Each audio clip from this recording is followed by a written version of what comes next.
Hello.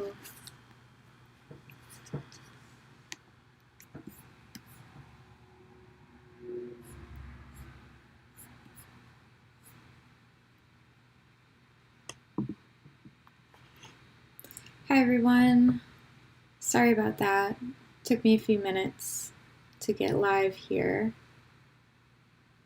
but I'm excited for this talk tonight.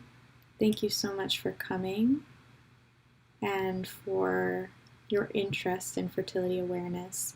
I just think that there's so much work to be done, and I just want to be a part of sharing the information. So thank you so much for coming.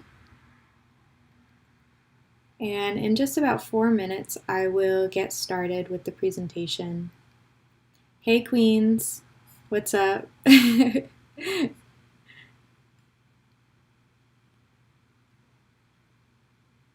And I'm actually going to switch over to a presentation, so you can just chat me and let me know that you guys can see it.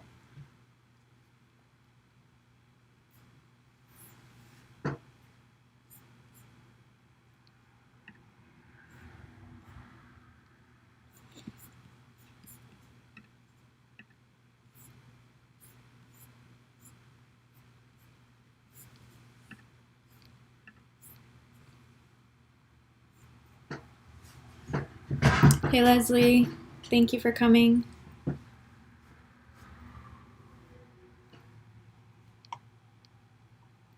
I hope everyone had a good Saturday. I was real tired this morning, but I'm feeling energized just to be able to talk about this. It always kind of perks me up and gets me going.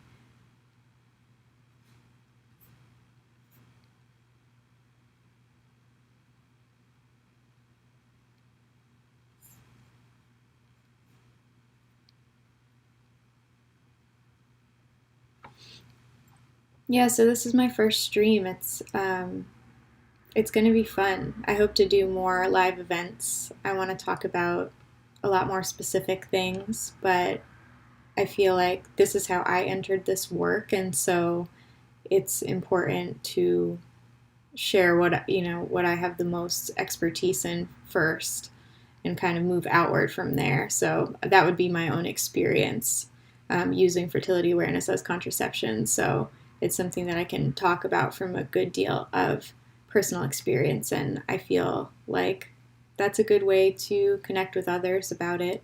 And there's so much interest in it right now, so it's just been really an exciting year for learning fertility awareness with others and learning from others about fertility awareness. You know, the more charts that I look at, the more I understand about the body. And I think that the more charts that I've looked at, the more patterns I've been able to identify. And so, you know, over time, it's been very interesting to become acquainted with that data more closely and to understand it more.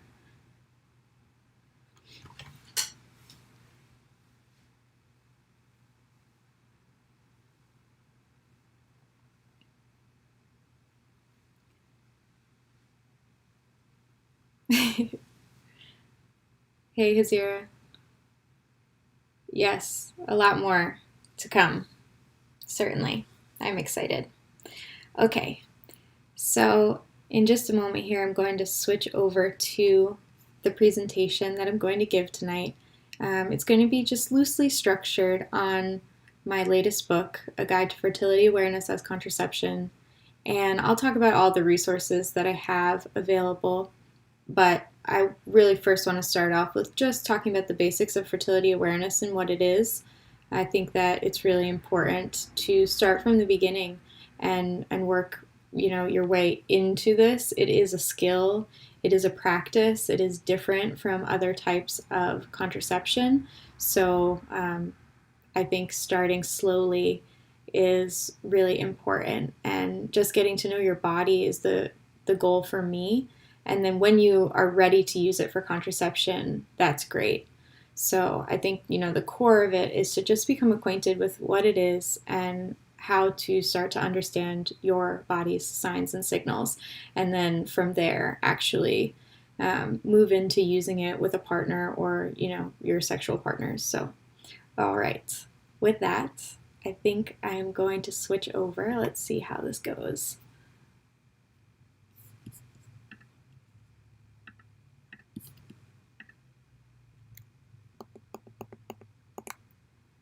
Okay.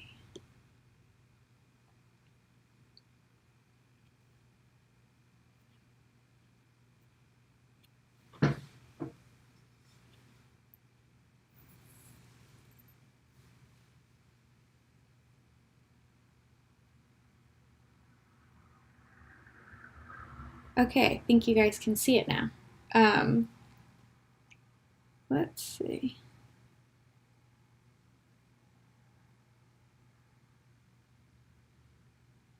Okay. So the title of this talk is A Guide to Fertility Awareness as Contraception. So that's what I'm going to be focused on today. Obviously, the not fun part first. This content is not intended to be a substitute for professional medical advice, diagnosis, or treatment.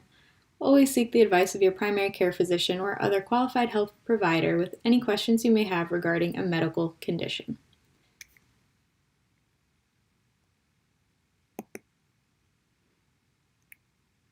Now, let's start off by just defining what fertility awareness and what fertility awareness method is. I think a lot of the confusion around fertility awareness comes from the fact that we don't actually know what these terms mean. That certainly makes it more difficult to utilize the method, to talk about the method with others. Anytime there's a discrepancy about what it is that you're talking about, it makes discussing it a lot more difficult. So, fertility awareness is the act of understanding the signs of your body to achieve body literacy. To back up here for a second, body literacy comes from the menstrual health activist or educator wing. These are women like Laura Werschler, Geraldine Mattis, and Megan Lalonde, who were doing this work back years ago when it was more connected to natural family planning. So natural family planning typically comes out of the Catholic tradition and embraces abstinence as basically how to deal with the fertile window. So these women were writing about menstrual health and about women's hormones, and about how to basically use it for natural family planning purposes or contraception. And this whole movement was sort of born out of the idea that charting your menstrual cycle could give you information about your body. To learn to read and understand the language of your body is basically how they defined body literacy. The fertility awareness method is a bit different from natural family planning in that it's an umbrella term for many different scientific systems of determining the small window in which a person is fertile. So it involves charting daily changes to the body on a graph, and it gives us a window into our overall health. So one can be aware of their fertility or practicing fertility awareness or body literacy without actually practicing the fertility awareness method. So the method is a set of, a systemic thing. It's a set of parameters that you're following. The fertility awareness as a concept or body literacy as a concept doesn't have to be so strict. It can just be a way of conceiving, of understanding your body. So these two things are slightly different.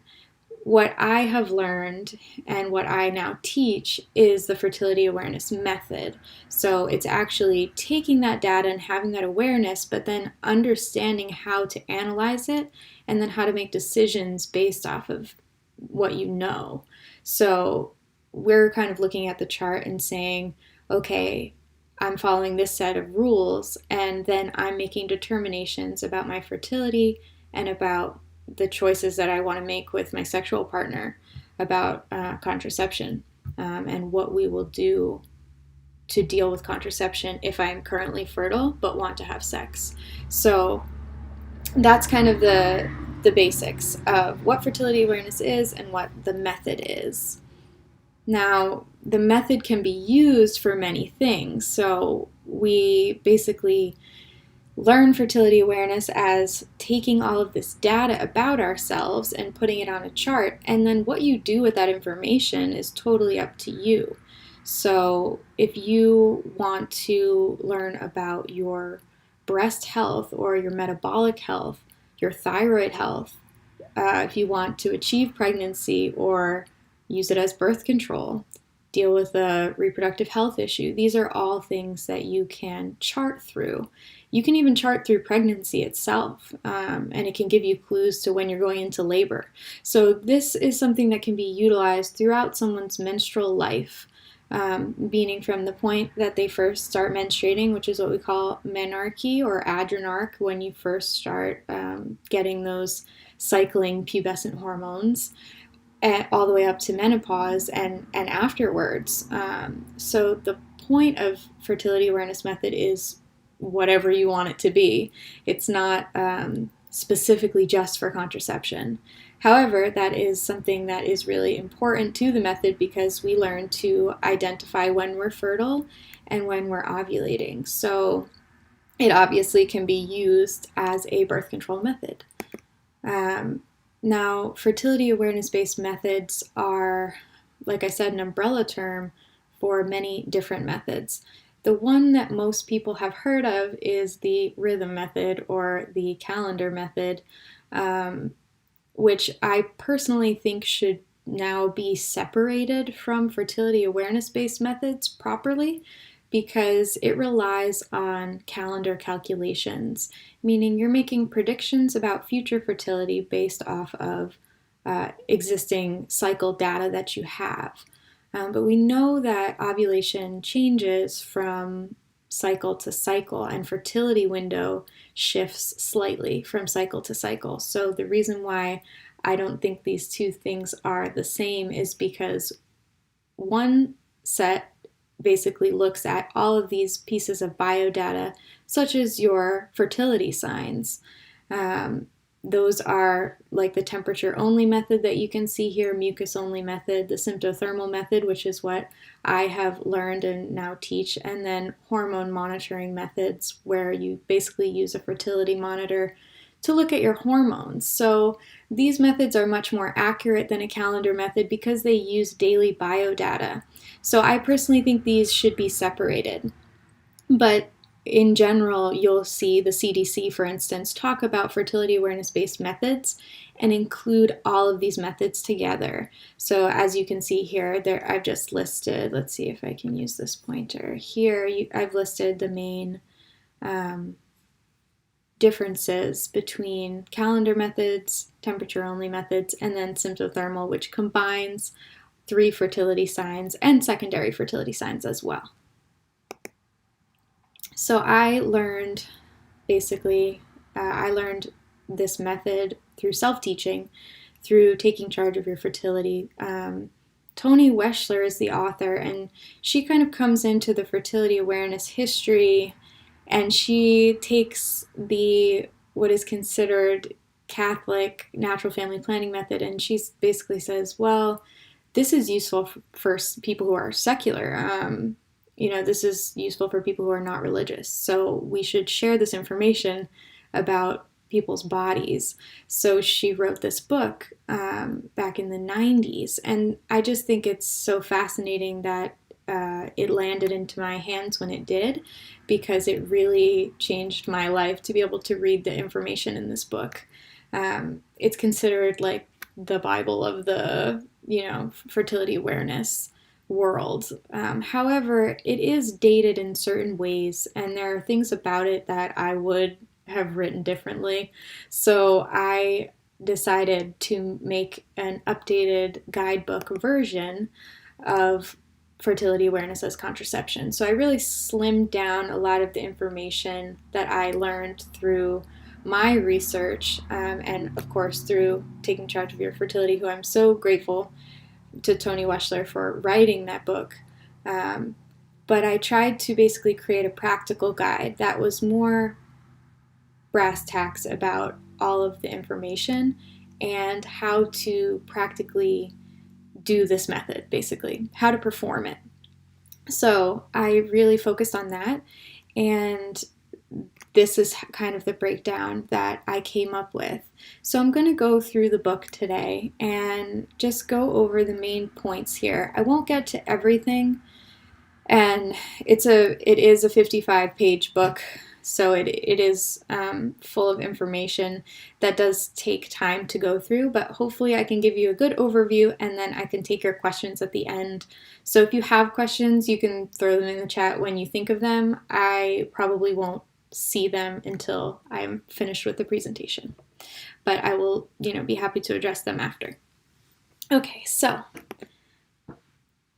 the first part of fertility awareness that you're going to need to address is that you need a few things. You don't need that many things, and they last a very long time or are free. So that is a positive to this method. I have only, in 5.5 years, only bought 2 thermometers, and I bought one as a backup, and I bought an extra battery. So I think this method in total has cost me like $30. And that is what I would hope for anybody. Just that this method is accessible because it doesn't cost all that much to have it. It doesn't take insurance or anything like that. So that's one advantage to it. So one of the things that you will need is a basal body thermometer.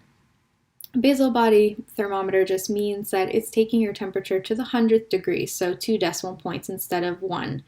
Now, your regular thermometer, fever thermometer, might do 2 decimals, but it's not calibrated as accurately as we need to be for fertility awareness. So that is why it needs to be a basal body thermometer. The second thing that you'll need is something to chart on. Now, there's the options of the Fertility Awareness Method apps. I have used Kindara for a long time, and I think it's the clearest chart, like in an online version, that is available. It's the closest to what a paper analog chart, which would have been the original chart, is. So that's one thing. And then the paper fertility awareness charts are the other. You can either download these, or I've made a charting book so that people can actually just use this book for, it should be good for about 3 years of cycling. So you can choose if you want to have your data shared with the company that may use it for research or other advertising purposes. You have to be careful, and I actually have an episode on my podcast about that if you want more information about which apps and what's best. And the paper chart is a little bit more commitment because you have to spend more time with the book and actually filling it out, and a lot of people really like that. Some people do not. So the cool thing is we have the option. There's also additional tools that you can use. So ovulation predictor kits, which are basically measuring the luteinizing hormone that releases the egg during ovulation.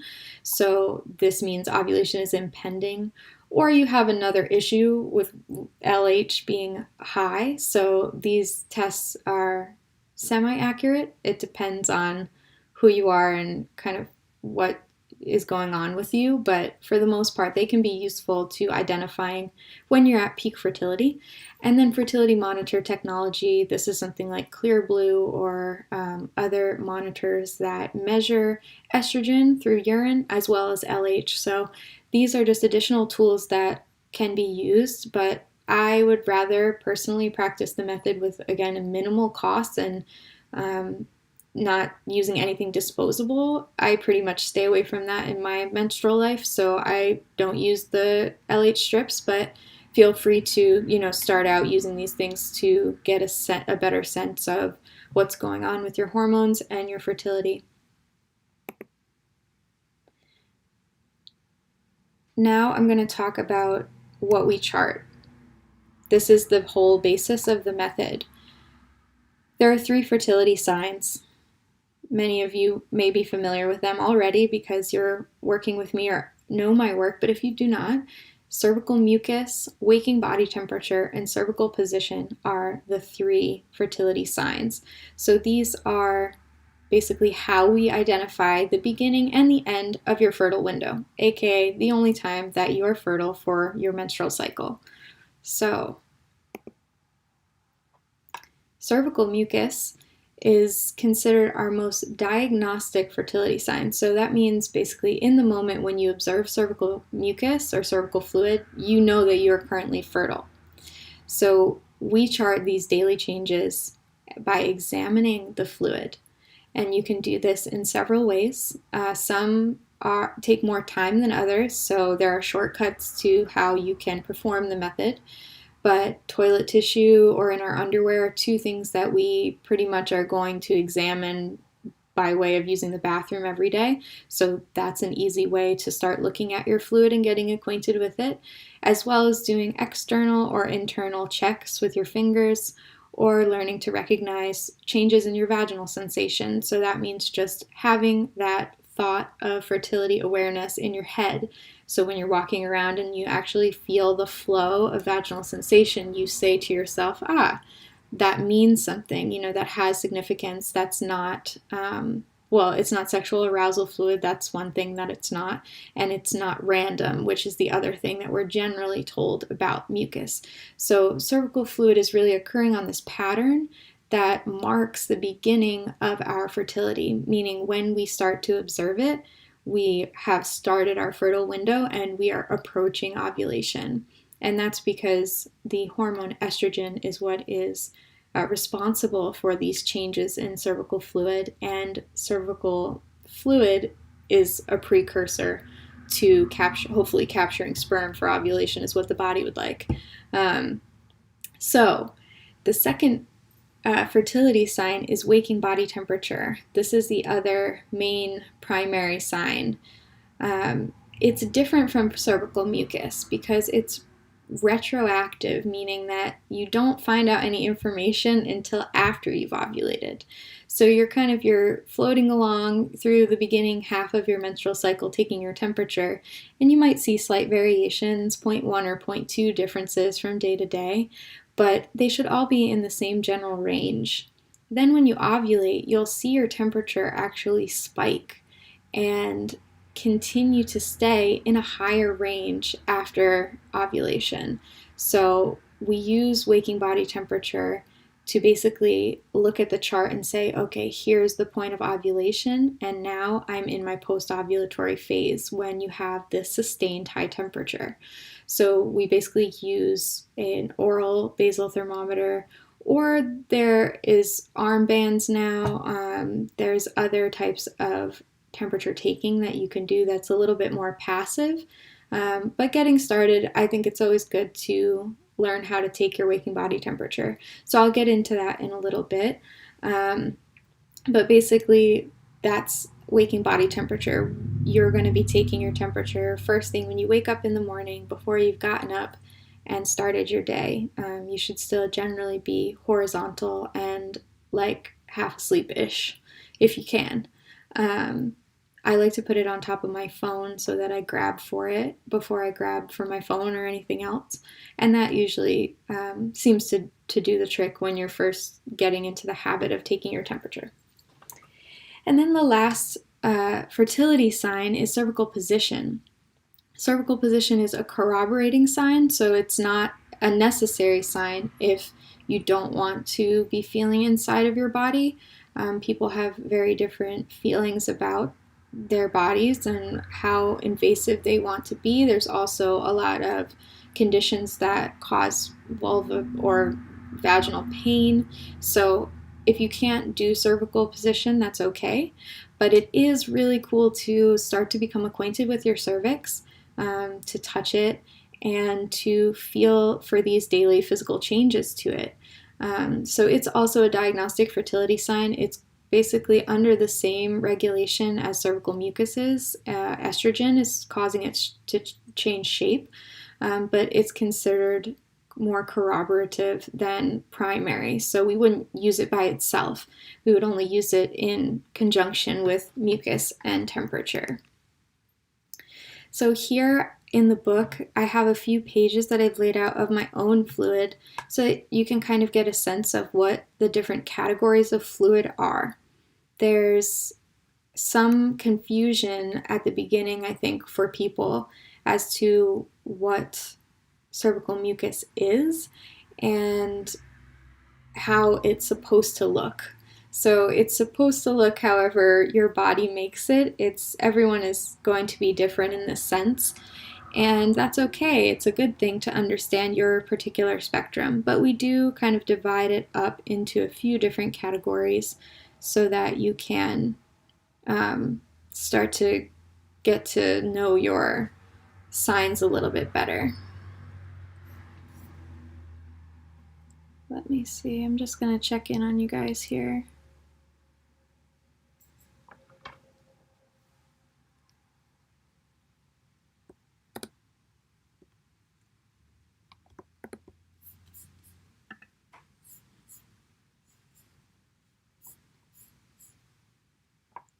Okay, just checking in. Wanted to make sure you can see what I see.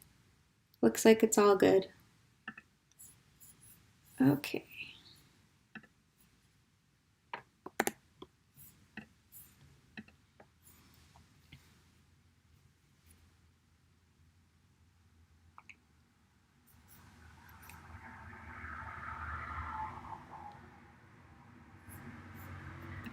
Come on.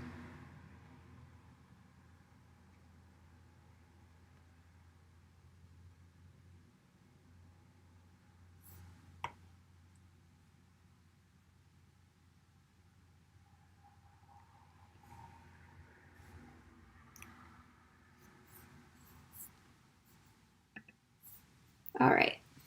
So here you can see I have dry, sticky, creamy, watery, and stretchy. These are all just names that we gave to describe the sort of ascension of your cervical fluid as you approach ovulation. You'll basically go from dry to wet. So here is kind of descriptions of dry. This is when I'm doing an internal check and just pulling my fingers out, and there's nothing visible on my fingers. There may be, a little wetness from the mucosa of the vagina, but there isn't actual identifiable fluid there. So this is what I would mark as dry. And dry would also indicate that you don't have a wet vaginal sensation either. So where dry becomes sticky is a little more interesting. You have a little bit of fluid in these photos. They're a little small on this presentation, but they are showing just a small amount of fluid that sort of mounds up. It's a little bit flaky. It dries up on your hands, and it's not very visible, but it is there. So if you see any fluid at all, you have to count it as something, so usually count it as sticky. Then there's creamy, which is much more easy to identify because, as you can see in this first one especially, there's a lot of white fluid. It has a lot of body, but it does have more wet qualities to it. Watery is that feeling of it just falling out of you when you actually have like this dripping going on. So it feels a lot more watery than creamy, but creamy and watery, both the same, are fertile fluids. So basically sticky, creamy, watery, and stretchy are all fertile, but the most fertile are really in this watery to stretchy area, and creamy is very normal for you too. So that's if all you observe is creamy, that is totally normal as well. So stretchy is what we call egg white fluid consistency, and this is because it really stretches about 1 inch without breaking between your fingers. So stretchy is something that many people have seen, but they haven't really understood what it means. But really it just means that you're close to ovulating and you're at your peak of estrogen. So that's kind of what's going on with these here as far as the depictions of how we understand cervical fluid and then how we mark it down, how we make decisions about what we're seeing when we're looking at the fluid.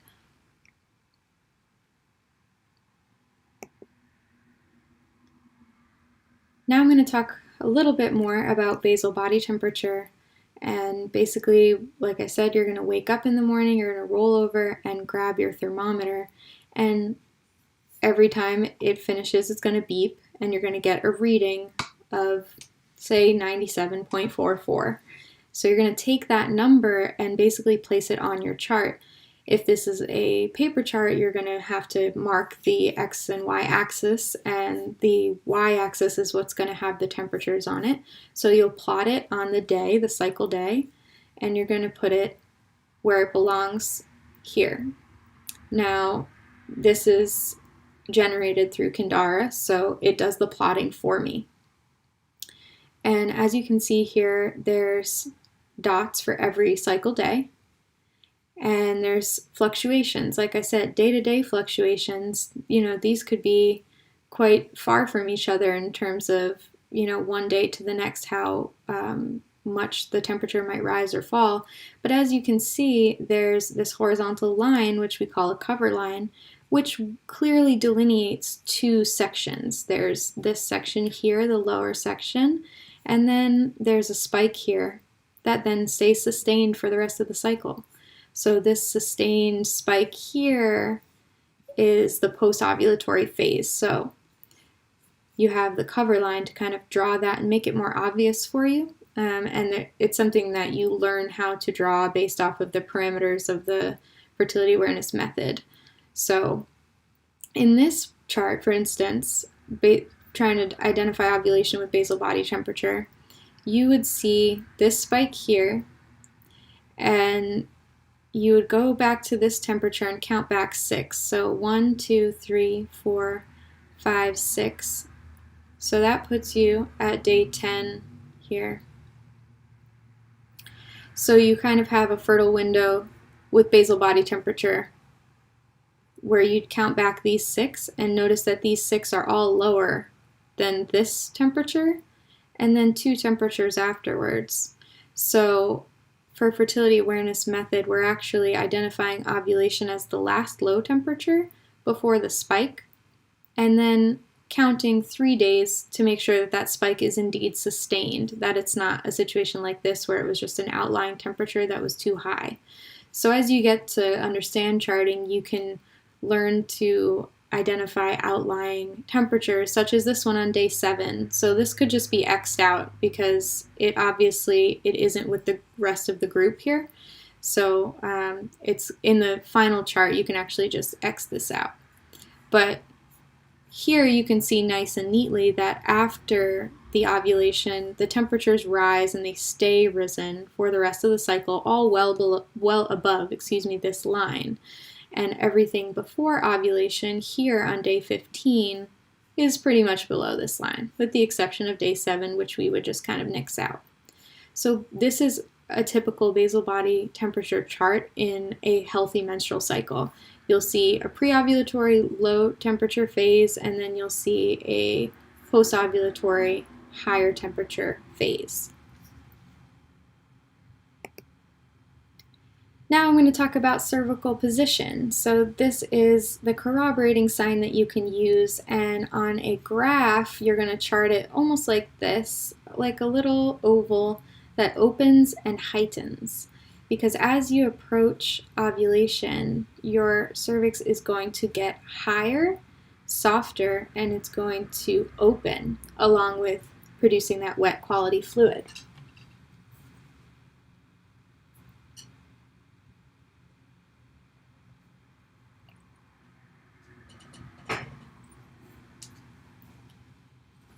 So here on the right, you'll see what the majority of your cycle is going to look like. Your cervix is going to be low. It's going to be easy to touch with your finger. It's going to be closed, and it's going to feel firm, similar to the tip of your nose, like cartilage almost. It's going to feel like a dome, and you can feel around for it and see if it's on the left side or the right side. It might not be just straight up.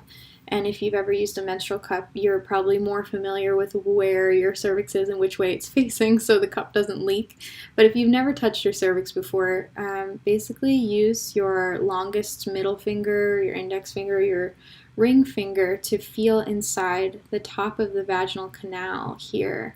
And you'll just start to observe your cervix from day to day. At first, it might not make any sense to you. You might be like, what am I feeling for? But as time goes on, you'll be able to identify the difference between a hard, low cervix and a high, soft cervix. And as your cervix gets higher and softer, you are probably also producing a lot more cervical fluid and approaching ovulation. So these are kind of the two main states of being. And actually, looking at this graphic, it should really be switched, because the majority of the time your cervix is going to feel like this, especially right before you menstruate. That's a good time to feel for it, because it will be like, mine's like rock hard. So it will feel markedly different from when you're on, your high fertility. So I think it's an interesting one. A lot of people have different feelings about the cervix, and a lot of people have had trauma at their cervix. So it's a hard thing to just say, oh, everybody just go start feeling your cervix. But I think it is quite beautiful to start to connect with it, and if you can, it can also deal with trauma sometimes just by creating a relationship that is yours with your cervix. So that's another way to look at it if you're debating kind of how to go about touching it and starting to learn more about it. Now, like I just said, there's 3 main fertility signs, but there's plenty of other signs that we chart besides just these 3 things. There's secondary fertility signs as well. So these could be things like ovulation pain, which about 30% of people feel. There's, an increase in libido or energy. Sometimes your mood can be amazing, and your skin and your hair can also be growing and thick during this time. Some people even experience ovulatory spotting, which is basically when estrogen is starting to drop, but progesterone, the ovulatory hormone, has not started to rise yet. And so your body just, with that low progesterone, it just bleeds just a little bit. And a lot of people also experience this. I've had a few cycles that have had ovulatory spotting, which is pretty cool to mark down, because you can add it in your chart and really look at it as a secondary fertility sign, and it usually is going to line up there. Now there's also charting for body literacy, which I'm not going to talk about too much today, but it is obviously important to mark down other things that are related to your life or your hormones or your health. So people can put things like digestion, when they traveled, what type of supplements they took on what day, and of course sexual activity is something that we need to mark down if we're using it for contraception. So you can mark down whether sex was unprotected, or whether you used withdrawal or used a condom, other types of sexual play. You can really start to mark down different symbols for all different types of sexual activity, and as well as other types of chronic pain, or for me, I was really charting my migraines for a long time, and that actually is what allowed me to heal them.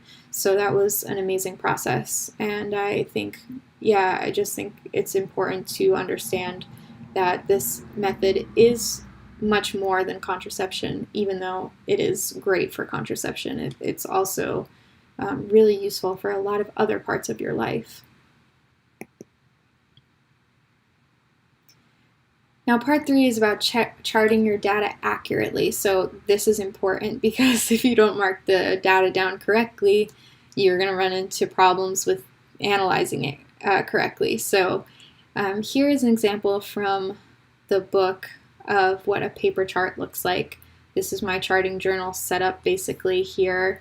And as you can see, there's 2 things going on in a fertility awareness chart. There's a line graph, which we talked about is from your waking body temperature. And then there's a bar graph here. And this bar graph is for marking down your fluid, which you can see is marked on this left side here. And as you kind of go upwards, the fluid gets closer to being peak fertility fluid. So watery and egg white are at the top, dry and sticky are down here at the bottom, and menses are down here. And then you also have sex, you have vaginal sensation, fluid, you have the date, the cycle dates, you have the calendar day, and then on the right side, you input your temperatures. So for a paper chart, this would be something that you would mark in yourself, depending on what your temperature range is. Temperature ranges can be pretty different depending on your thyroid and your metabolic health. So, that's why I decided to leave this blank so that people can actually input their own. So like I said here, fertility awareness is basic, it's simple, and I think that's something that people really get wrong about the method. They're thinking that it's going to be really difficult and confusing, and when you first see a fertility awareness chart, you're not sure what you're looking at. When I started to share my charts online, I felt like people were really just like, what is this? What am I looking at, right? So the basics of a fertility awareness chart is you're taking a bar graph and you're overlapping a line graph over it. That's it. That's what a fertility awareness chart is. So it's really, if you can read a graph, you can do this. And I feel a little insulted when people say that we're not capable of this, because I'm pretty sure that most of us learned this in at least high school. And even if you haven't, I will teach you, because it is not that difficult to mark off the boxes and to, put your data in accurately. So there's a few basic things that you should know about charting your data so that you do it correctly. I think maybe some of us more than others paid attention in those science classes, and so we aren't really used to running a self-experiment on oneself. So, this is just kind of to refresh your memory of like how to take data accurately. It would really apply to any data that you're taking, not just menstrual charts. But the first one is to just take your time. This is a big deal because you are actively going to be cycling and ovulating, and you're going to be using it for contraception. So that implies that you are not open to pregnancy at this time, and pregnancy is a big change in one's life, and especially if it's not something that you were planning or wanting, I want to make sure that you are making the best decisions possible for yourself. So I think taking your time with this is the key to success. Being an educated user is the key to success with fertility awareness. The method itself is very accurate, and if it's done correctly, it will work for you time after time like it has for me. But you need to understand the method and how it works when you're first getting started. So that, I think, is really just something that people just kind of skip over sometimes, and they just jump right into it without really taking the time to understand it. And that is where you can run into problems, and that is what I would like to avoid. So I think, working with a skilled educator is obviously best, but you can self-teach this method as well. I mean, that is essentially how I learned it, and so I believe that others can do it as well. But just make sure you take the time to look at your charts, to understand them, and to go through a few cycles without, really using it for contraception until you are fully confident. The second thing is not to make any assumptions. We don't do any predicting in fertility awareness, and that is for a good reason. We don't want to rationalize our thinking based on data of the past. So every cycle and every chart is a new chart. You shouldn't be kind of looking back at old cycles and saying, oh, well, I wasn't fertile last month on this day, because it could be a completely different scenario depending on what your body is telling you. So everything means something in fertility awareness, and we really want to make sure that we are not making any assumptions about the data and just writing down what we observe. And that's connected to the next point, don't see what you want to see. So even if it's day 14 and you're like, today's a day where I'm supposed to have cervical fluid, if you don't have any that day, mark it as dry. So really getting out of biased thinking and calendar thinking. I mean, essentially, once we kind of learn this information, it can be easy to start to fall into rhythm method thinking of, oh, well, it's supposed to be this or it's supposed to be that on a certain day.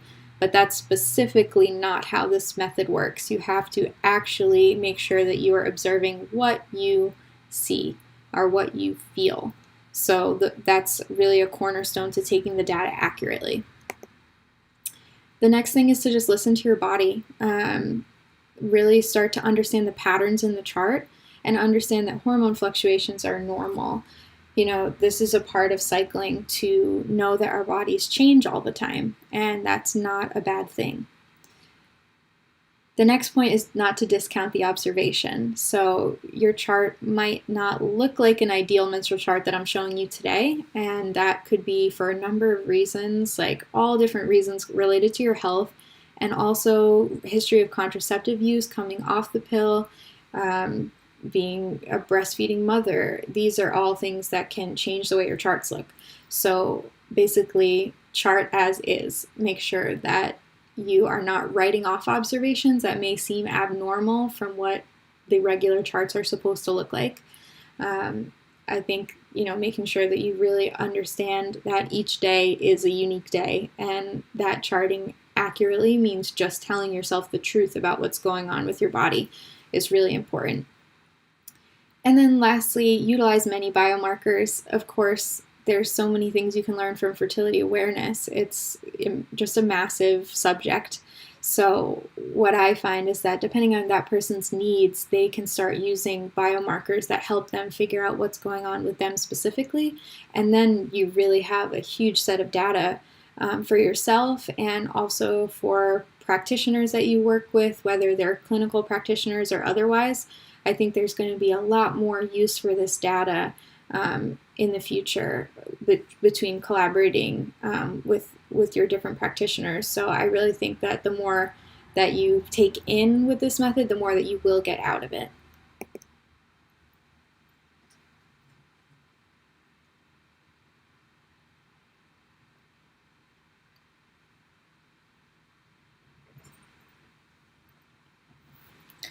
So here is just a nice overview of all the things that go on in the hormonal process with fertility.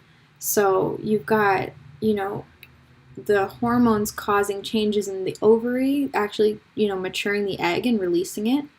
You've got hormones being secreted from the pituitary gland that help follicle development of those eggs, and the final one that's chosen for ovulation, and then luteinizing hormone, which is what triggers the ovulation.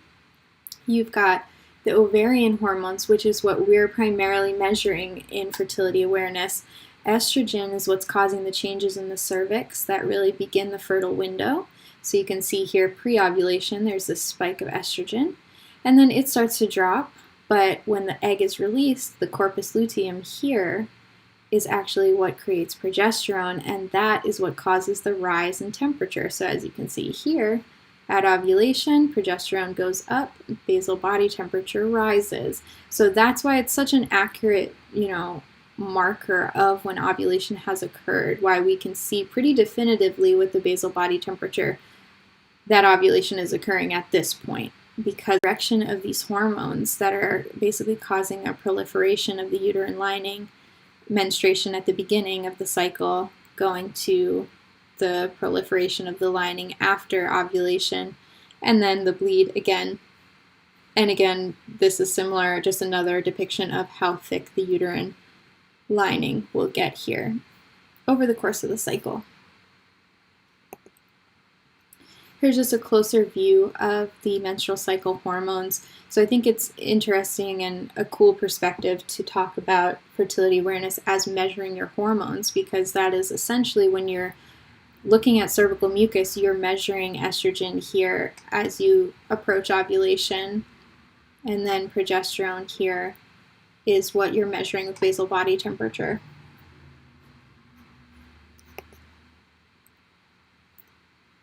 This is yet another visual of the same thing, where you're basically having the two halves of the menstrual cycle, the follicular phase, meaning the maturation of the ovarian follicle, leading up to ovulation, the release of the mature egg, and then the luteal phase, or the post-ovulatory phase.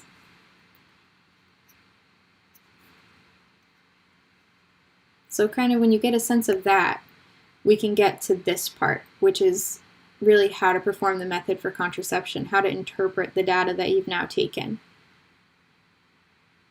The first rule is the only rule that I guess you could say is based off of calendar days or cycle days. This is called the first 5 days rule. If your cycles are longer than 25 days, you can use this rule as is. If they're shorter, this to 3 days instead of 5 days. But the basics of the science behind this rule for contraception is that ovulation and menstruation are the two polar points of the menstrual cycle. The main event of the menstrual cycle is ovulation here. The result of an unfertilized egg 2 weeks after ovulation occurs is a menstruation that begins the new cycle. So here you are on cycle day 1, which for me in this chart was June 11th. These first 5 days are so far from ovulation day that the chance of pregnancy is not possible. There has not been enough time for estrogen to mature an egg to get it to the point of releasing during ovulation. So the basis of this is that the first days of your menstrual cycle, you're not fertile because you're so far from you're at the polar opposite point of fertility, essentially. Now, someone with a menstrual cycle that's less than 25 days, say they have cycles that are 21 days long, for instance, they would modify this rule to the first 3 days rule. So these 3 days would be the only 3 days that they would consider not fertile days. And then they would have to consider days 4 going forward as potentially fertile. For me, because I've not had a cycle less than 27 days since I've been charting for 62 charts, I can use the first 5 days rule. So that means that these first 5 days of my menstrual cycle, I am not fertile. And so I can have unprotected sex with my partner without worry of pregnancy. So that's a real simple one. Now, the second rule is the dry day rule. This is an interesting sign because it has to do again with estrogen or lack thereof. If estrogen has not started to rise, there is no production of cervical fluid. And without that cervical fluid, sperm cannot survive in a vaginal environment. So the basis of this rule is that all of the days after your menstruation, for me ending on day 7, that are dry, that you have a dry vaginal sensation and no cervical fluid when you check, these are not fertile days, but the next day is potentially fertile. So for instance, on day 9 here, I had unprotected sex with my partner. I knew that it was safe to do so because it was a dry day, but I had to assume that day 10 could possibly be fertile. So I'm not actually able to look ahead to the next day and predict what that day's fertility will be like because I need to make observations for my cervical fluid and position for that day. But as you can see, I checked my cervix before we had sex. It was hard, low, and closed as indicated by this. And I have a low temperature here, but I'm very much dry. So we are able to have sex on this day, no problem. And that continued until day 11. Until the point of change, my first day here, day 12, I marked as creamy. As you can see, creamy is over here, and the bar graph is kind of going up like this. So this would be my first day of fertility for this cycle, day 12, using the dry day rule. So this is how you mark the beginning of your fertile window, is by using the dry day rule. So you're waiting for that point of change where you observe some kind of fluid, whether it's sticky, creamy, or otherwise, wetter. But if you observe any change at all, that is considered your first day of fertility, even if it is slight. So if you are unsure, you should err on the side of caution and treat it as such, especially if you do feel like you've identified some fluid. So that's the beginning of the fertile window. It's the dry day rule and then the first 5 days or first 3 days rule. So that's what covers this period here in my chart. for this cycle, that's days 1 through 11 where I'm not considered fertile here. Then on day 12, there's a change, and that continues until a temperature rise happens. So this is how we mark the end of the fertile window.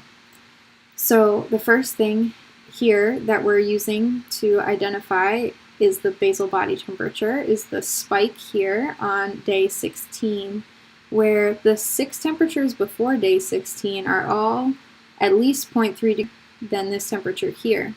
And then for 3 days, this temperature stays in a higher range, where these 3 temperatures are clearly 0.1, 2, 3 above the 6 that came before it. So this is how we identify a thermal shift. And then to make sure that it sustains, we use the peak plus 3 days rule. So that means here, here, and here, you're going to follow this until you get to day 18. And then from the evening of day 18 to the end of the cycle, you are no longer fertile. So the fertility window ends here on day 17, or the morning of day 18, because we always wait till the end of the day to conclude this, because cervical fluid could happen at any time that day. So we make sure to really, evening time would be when you could utilize this rule on the evening of day 3. You would know that fertility has indeed passed. Ovulation occurred on day 15, and from day 18 to day 30, you are not fertile. So in this chart, really, from days 1 to 11, I wasn't fertile, and then from days 18 to 30, I wasn't fertile. So the only fertility window is in this small bit here.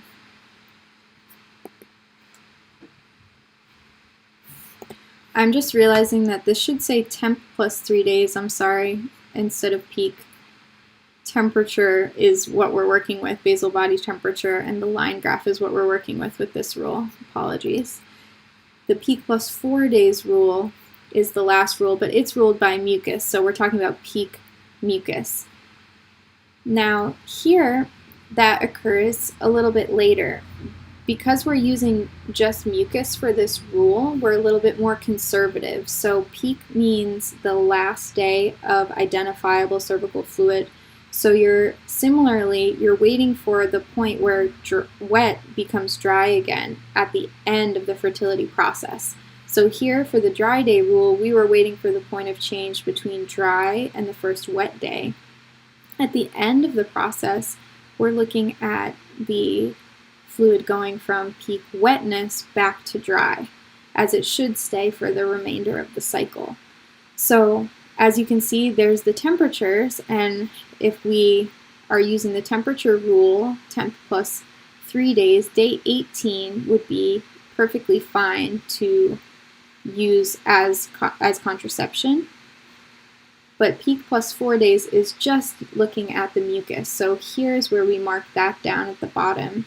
We're using the letter P to mark the peak day, or the last day of fluid, and then we count 1, 2, 3, 4 dry days. So you can use this rule if you run out of battery in your thermometer, but you still want to use FAM.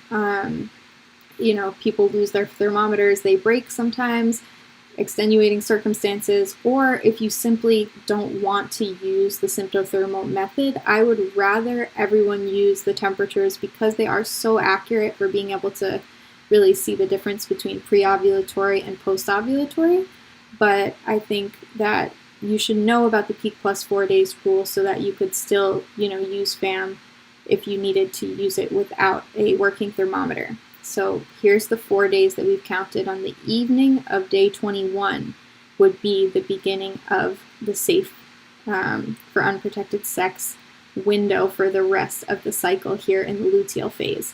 So as you can see, if I go back, the peak plus 3 days rule gives you more time here, because even though we observe the first dry day on day 18 here, we really use the 4 days to be conservative because you're not looking at temperature. But if you have temperature to look at, you can use the 3 days of high temperature as the end of the window. So in this chart, it's interesting because it does line up. The dryness lines up with the 3rd day of high temperature, so that's pretty interesting. But if I didn't have temperatures to look at and I couldn't confirm ovulation through basal body temperature through the thermal shift here, I could use the peak plus 4 days rule and start the basically unprotected sex again on the evening of day 21 instead of day 18. So the more markers that you have, the more accurate you can be. But these rules are all meant to help you identify both the beginning and the end of your fertile window, and then we put buffers around them. As you can see, we put pretty conservative buffers around the beginning and the end to make sure that even if there's only sticky fluid, that you're still using it for contraception properly by using alternative sex or condoms or what have you for the fertile window. Now, I'm just going to briefly talk about a few resources and then we'll get to the questions. Thank you so much for listening, and I hope that all made sense, and we'll go over anything that you want after. So the charting journal is turning a year old in 2 days, so I'm really excited to share that I've created 2 alternative covers for the charting journal. This charting journal that I made last year has the 36 cycles and even some extra charts in it and cycle analysis in the back. And it was in black and white, so I tried to really focus on making it low cost so that I could get it into as many people's hands as possible. But I've decided to make the updated versions of the charting journal in full color. So they have 2 different covers, which are both my original photographs that I've taken, and they also will have color on the interior. So I've just listed those online on my blurb, which is basically how I'm doing my book production. So you can check that out if you don't have a charting journal already and you're interested in charting. And then, of course, what this talk was based on is my guidebook, A Guide to Fertility Awareness as Contraception. So it's a 55-page guidebook. I talk about all of these concepts related to fertility awareness and how to practice it properly, how to use the rules to make decisions about contraception. And there's, a bunch of good stuff in there about lactational amenorrhea method and how to use this while breastfeeding, as well as how your partners can utilize FAM with you to, use it for contraception so that you're both aware. So this is the guidebook, which is also available on my blurb. Then I have my podcast. I just reached episode 40 of the Someone Somewhere podcast. This is where I kind of talk about all the things in my life that I'm interested in. I'm a farmer. I, do a lot of work with seed saving and seed sharing, and also just getting into more permaculture stuff with you. So I, share all of that on my podcast, as well as information about fertility awareness and other things that are related to science and history that I find interesting. So you can find tons of information about fertility awareness on there. I talk about all of the fertility signs, and I'm trying to get into depth more with the things that I'm talking about on the podcast. So you can go check that out. And then, of course, my Patreon. This is where I'm doing more written blogs, as well as how I'm managing working with clients. So these are just a few of the topics that I've covered. It really goes all over the place. Menstrual life is a really big topic. So I try to talk about all kinds of different things. So these are just a few examples, and you can follow along at patreon.com/famtaughtme. And then lastly, this is how to connect with me or to work with me. These are what I'm currently offering for sessions.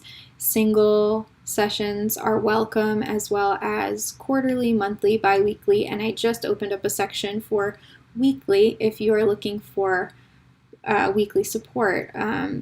So these are the places that you can reach me.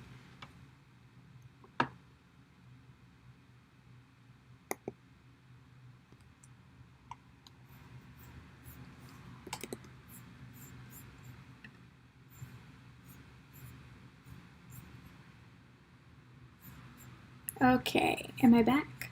Let's see.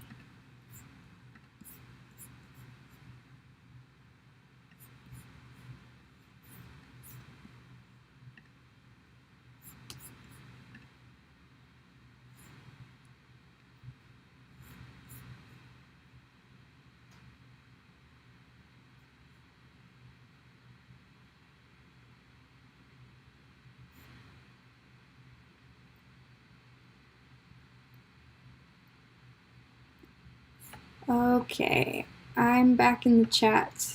So let's see.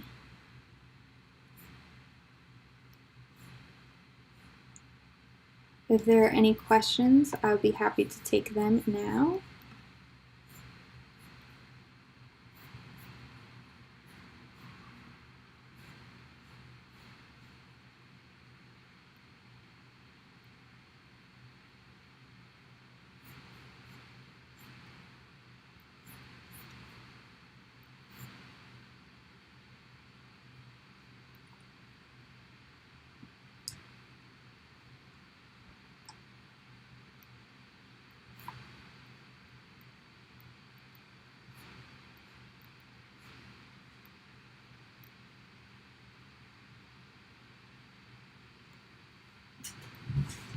Okay, I think I'm back in.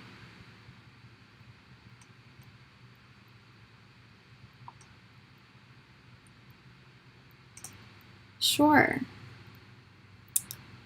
Well, first, thank you so much for your messages. I appreciate that, and it's my pleasure to talk with you about it. There's just like such an endless amount of things that I could say about this method, and I feel like I could talk about it all the time. So, the first question is there an ideal time to check your cervical fluid? There's no ideal time to check it. I live by making this method as easy as possible to perform. And so I really focus on first just doing toilet tissue checks when I'm using the bathroom, and also just looking at my underwear first thing. So that can kind of occur throughout the day, and I tend to chart in the evening cervical fluid, like marking down what I'm actually going to write for that day at the end of the day. So I guess in that sense, it does make sense to do the charting in the evening. But the act of checking your fluid should be something that you're doing multiple times a day. Now, there are different fertility awareness methods that basically they use different rules for checking cervical mucus. Some rules say only check it once a day. Some say to check it multiple times. I would say check it multiple times, but especially if you're going to go have sex, check it at the beginning of the sexual encounter. And that, will usually give you the most accurate indication. But if earlier in the day you felt some sensation and then you don't feel it before you are going to have sex, you're still going to mark down on that day that you experienced wet vaginal sensation, even though it wasn't constant throughout the day. So you're really just looking to mark down the most fertile fluid that you observe that day. That's like what, if you do 2 checks and 1 check is sticky and the next one is watery, you would mark down the day as watery, because watery is more fertile than sticky is kind of the logic there.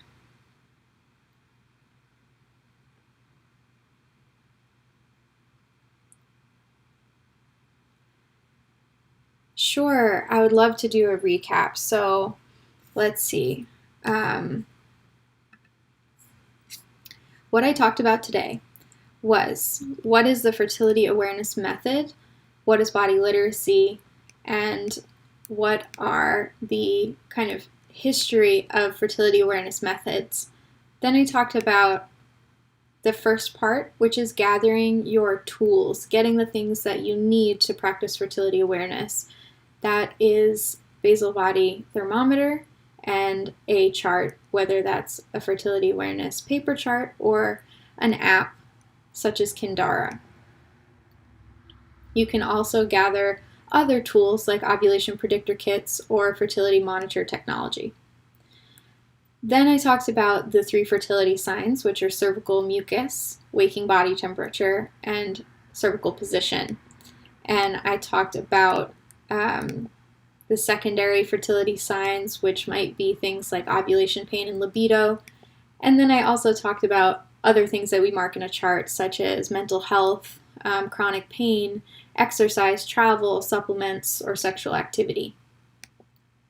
Then I talked about charting your data accurately. So some general things about taking your time with learning charting and making sure that you are removing bias when you are charting. I think that that's one of the hardest things to learn about, just because we have embraced a lot of thinking around the rhythm method and calendar methods that may lead us astray from the goal of fertility awareness. So making sure that you just don't discount the observations that you're making is important to charting your data accurately. And then I went and talked about interpreting your data through the 4 rules for fertility awareness as contraception. The 4 rules are the first 5 days rule, or the modified first 3 days rule, the dry day rule, the peak plus 4 day rule, and then the temp plus 3 day rule. Those are the 4 rules that we use to identify the beginning and the end of the fertile window. And then I just talked about my resources, my podcast, and my charting journal.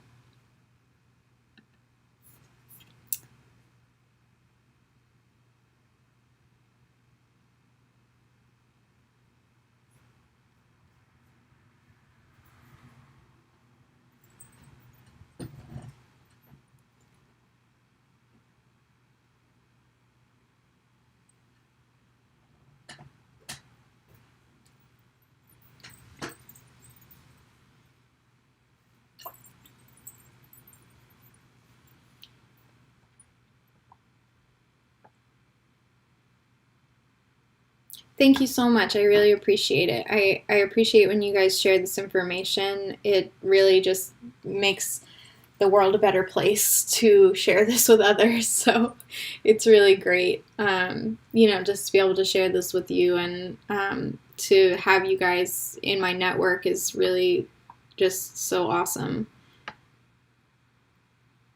Recommendations for a basal body thermometer, that is tough, because since COVID, there has been wild buy-up of all thermometers, and I think people didn't realize what basal body thermometers were. They were just buying thermometers. So the one that I use is no longer available. It was actually made from a Chinese company that made basal body thermometers. So as far as what I can recommend now, I would look for things with certain features, and this is mentioned in the book. So I don't have like a specific source of one in particular that I would recommend.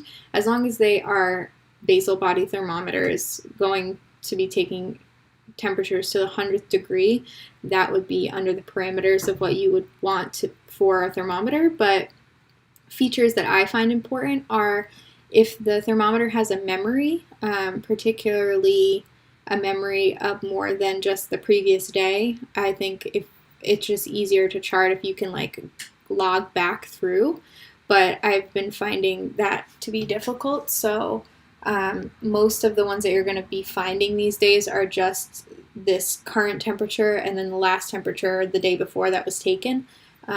So that would be one feature. Anytime there's memory, that's good, because then you don't have to actually move that data into the chart until you're ready to later in the day. But the other feature would be an LED screen. So a screen that actually lights up, I think, is really useful, just because you're taking it first thing in the morning. It's dark. There's just a good reason to have it light up if it can. Some of them do not have that feature. So those would be the features that I would look for when searching for a basal body thermometer.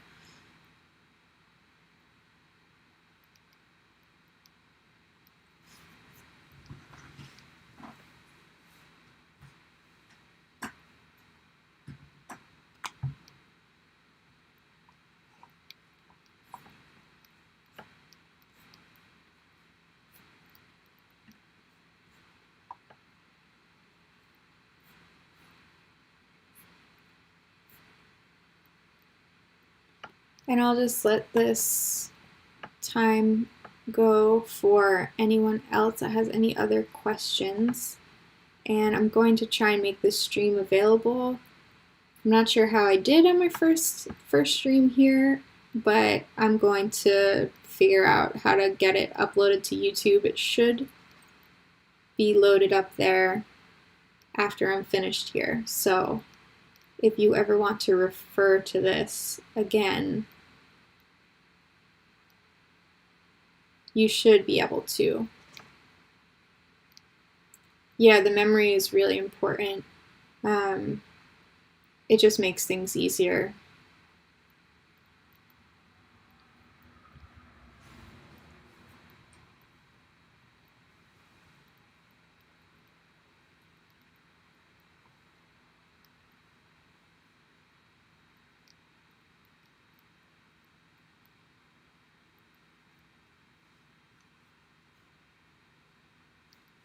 All right, if anybody else out there wants to ask a question, go right ahead. And if not, I'm going to just wrap it up. Thank you so much for, taking the time to learn the information today.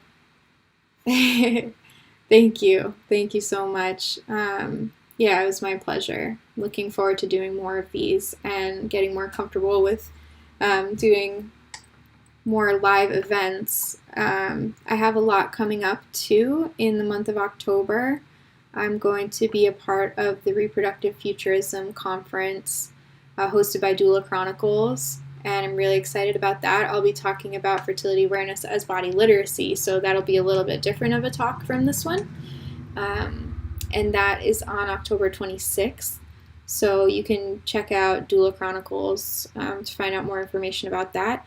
And then a couple days before that, I'm going to be doing another talk with Holistic Ho regarding fertility awareness as contraception. So I'll be covering similar information to what I covered today and taking more questions from today's audience, which will be great. So you can go ahead and follow Holistic Ho as well if you're interested in having another talk with me in a few weeks.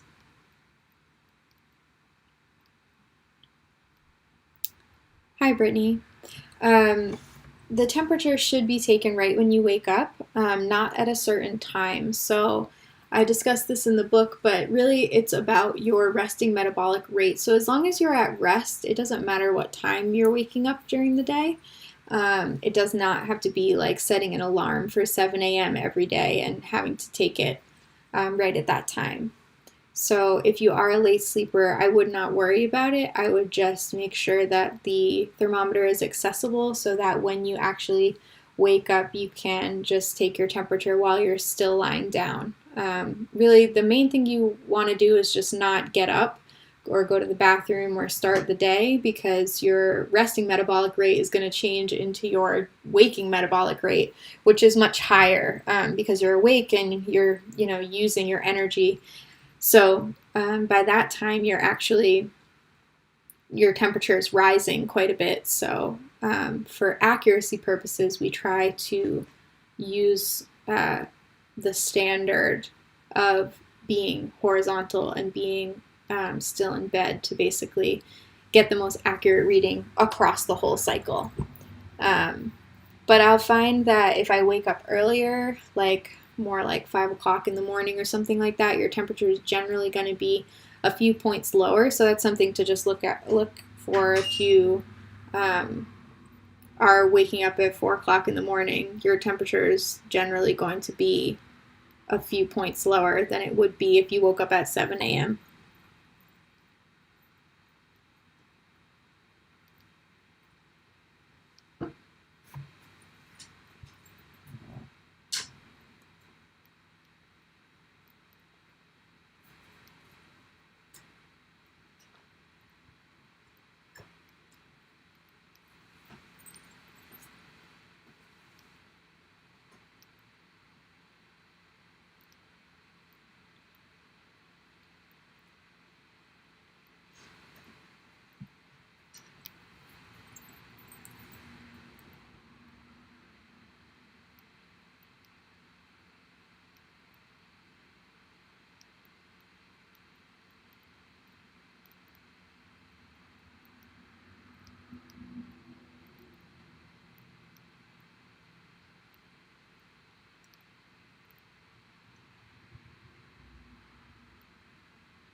Alrighty, I think that is going to be it for tonight. Thank you so much for spending this time with me, and I look forward to doing more live events. Um, and feel free to chat me anytime. I'll switch back over here so that you guys can see my info.